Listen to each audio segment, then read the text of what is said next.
هانية. يا درا كيف راح يفوت علينا الفصل الاخر هذا تاع القرايه؟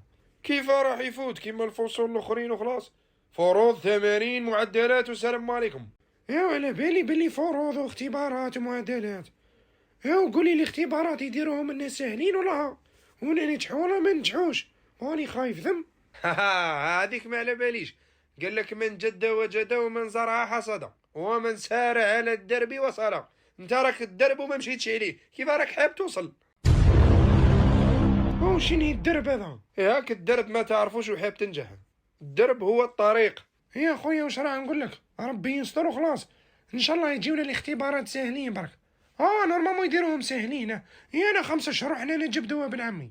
A few moments later. بسم الله، نبدا نوجد ان شاء الله في الاسئله تاع اختبار الفصل الثالث والاخير. الخطره هذه ولا غير نديرهم صعاب. امتحان التاريخ والجغرافيا يتسبب في إعاقة جميع التلاميذ.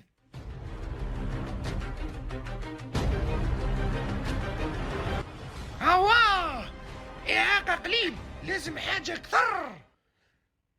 امتحان الرياضيات يخرج التلميذ المسلم عن دينه.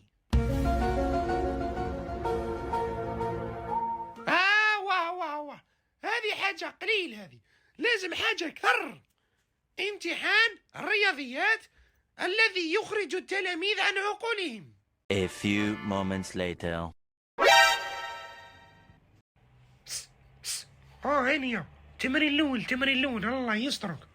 شني نعت لك التمرين الاول. والله ونوض ليك غير نطرشك بالطاوله. الواحد الشهر هو مخبي في الدار، حفاظه ليل ونهار. درت ريجيم في مخي غير باه نهز الحفاظه في راسي على جال اللحظه الحاسمه هذه باه ننجح. في الاخر تجي انت في دقيقه ماك قاري ماك حافظ تقول لي وري لي. امشي. في وقت الشده ما تلقى غير والديك. ياي بصح والدي ما يقدروش يجيو للقسم. ياي هاني الله يسترك اني خوك، تمرين برك. والديك وما تلقاهمش هنا، غير عمر الورقه تاعك ليش تخربش برك. هاي شت، اعطيوني شويه سكات. الطاوله الاخيره داماني، كثرت التشويش، راني نحيلك الورقه. استاذه نروح المرحاض معليش. هات الورقه تاعك وروح للمرحاض تاع داركم ديريكت، وعطله سعيده ما تزيدش تولي.